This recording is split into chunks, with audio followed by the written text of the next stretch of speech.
tidak ada komite main itu sudah ditegaskan oleh ahli tadi bahwa tidak bisa dijerat pidana karena kaitannya dengan adanya kesepakatan atau maksud yang sama dari para pelaku.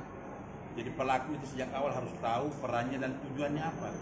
Nah tujuan akhirnya inilah apakah mereka menghendaki seseorang tersebut meninggal. Nah itu yang harus dibuktikan oleh JPU ya, jaksa penuntut umum.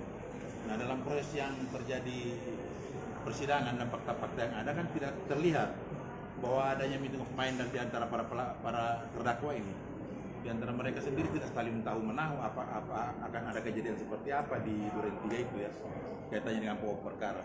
Nah itu tadi yang kita mau tegasin bahwa Kuat Ma'ruf sendiri tidak tahu menahu akan adanya peristiwa di Duren 3 karena dia tidak masuk dalam lingkup yang sempat ditemani bicara oleh Pak FS di lantai 3. Nah olehnya itu tadi ahli sudah menegaskan bahwa harus ada permufakatan, harus ada kesepahaman dan maksud dan niat di antara para pelaku yang menginginkan kematian seseorang kaitannya dengan pembunuhan pasal 338 itu ya, dan dihubungkan dengan 340 kan lebih tegas lagi ada perencanaan. Perencanaan inilah yang kemudian tadi ahli sudah menyampaikan bahwa di antara para pelaku ini harus ada permufakatan dan niat yang sama kaitannya dengan tujuan akhir dari rencana yang mereka buat. Nah, itu yang kita tegaskan tadi. Seperti itu, Mas.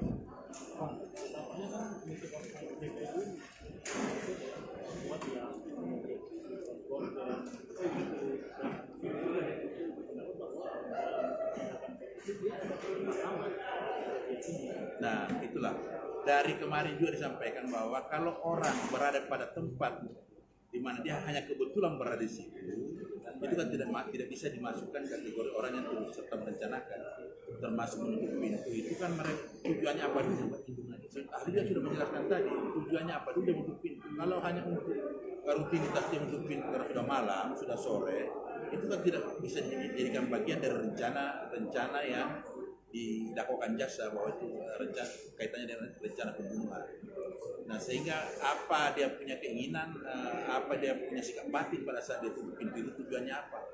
Kalau tujuannya hanya untuk sebatas rutinitas dia sebagai ART yang sudah lihat kondisi sudah sore, itu kan bukan bagian dari proses yang didakwakan jaksa bahwa itu bagian daripada 340.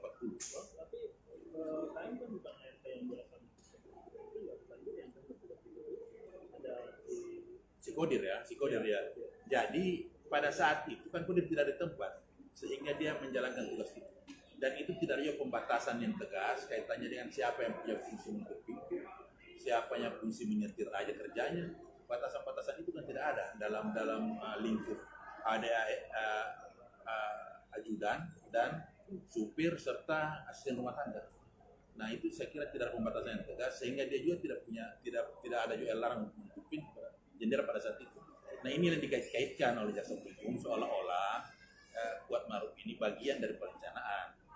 Sementara fakta-fakta di persidangan tidak ada menggambarkan itu.